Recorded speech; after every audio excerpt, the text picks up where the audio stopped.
Hi, I'm Bonnie with WTI, and this is my VIPEK V6 heavy duty garment rack. Not yet. So let's get started.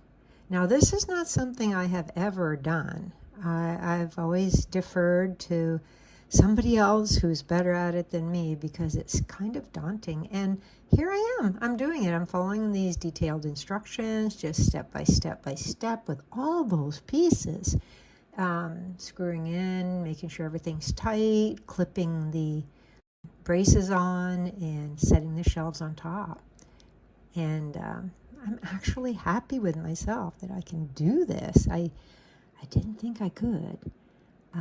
So each piece and it fits right on.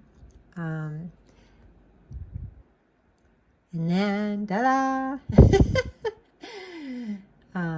So yeah, I wanted to show you how that fits on as well, the longer piece, but that won't be until the end. And here's the finished product.